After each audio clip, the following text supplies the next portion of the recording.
Patterns మనకి ఇప్పుడు అబద్ధం చెప్పవు అండ్ కన్సాలిడేషన్ మనకి స్ట్రెంత్ ఇస్తుంది. అలాగే బ్రేక్అవుట్స్ అయితే ట్రెండ్ క్రియేట్ చేస్తుంది. Hi friends, welcome two weekly breakout series. ఈ రోజు వీడియోలో మనం 3 బ్రేక్అవుట్ స్టాక్స్ గురించి మాట్లాడుకుందాం. ఈ లిస్ట్ లో ఫస్ట్ స్టాక్ ఎంక్యూర్ ఫార్మా. ఈ స్టాక్ చూసుకుంటే జూలై 2024 ఐపీఓ తర్వాత కంటిన్యూస్ గా 1500 కన్నా కిందనే ట్రేడ్ అవుతుంది అండ్ మల్టిపుల్ టైమ్స్ రెసిస్టెన్స్ అయితే టచ్ చేసింది అండ్ ఫైనలీ జాన్ 2026 లో ఆల్ టైమ్ బ్రేక్అవుట్ అయితే ఇచ్చింది. ఏదెలా ఉన్నా మనకి ట్రెండ్ వ్యాలిడ్ అవ్వాలంటే ఇది 1440 కన్నా తక్కువ అయితే అవ్వకూడదు. ఈ లిస్ట్ లో next stock GRM overseas.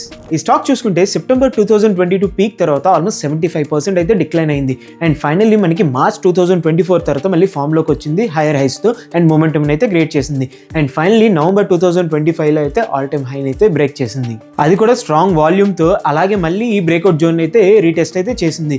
But ఏదైనా ఉన్నా ఇది 155 కన్నా తక్కువ అయితే మాత్రం ఇన్వాలిడ్ అయిపోతుంది. ఈ లిస్ట్ లో లాస్ట్ స్టాక్ కేసర్ ఇండియా. ఈ స్టాక్ చూసుకుంటే సెప్టెంబర్ 2024 ఆల్ టైమ్ హై తర్వాత ఆల్మోస్ట్ 50% అయితే కరెక్ట్ అయ్యి మళ్ళీ కన్సాలిడేట్ అవుతూ వచ్చింది అండ్ ఫైనల్లీ మార్చ్ 2025 నుంచి ఇది మంచి బూమ్ లోకి అయితే వచ్చింది. అండ్ తర్వాత చూసుకుంటే స్టడీ ప్రైస్ ఇంప్రూవ్మెంట్స్తో మనకి జూన్ 2025 నుంచి అయితే మూమెంటంలోకి అయితే వచ్చింది అండ్ ఫైనల్లీ డిసెంబర్ 2025 అయితే ఆల్ టైమ్ హైన్ అయితే బ్రేక్అవుట్ ఇచ్చింది. ఏదైనా ఉన్న ఈ ట్రెండ్ మనకి వ్యాలిడ్ అవ్వాలంటే 1100 కన్నా తగ్గకూడదు ఈ స్టాక్ ప్రైస్. ఇవండి మా లిస్ట్ లో ఉన్న 3 breakout stocks. And me list లో ఉన్న బ్రేక్అవుట్ స్టాక్స్ ఏంటి కింద కామెంట్స్ లో చెప్పండి. అలాగే వీడియో మీ ఫ్రెండ్స్ అండ్ ఫ్యామిలీతో షేర్ చేసేయండి.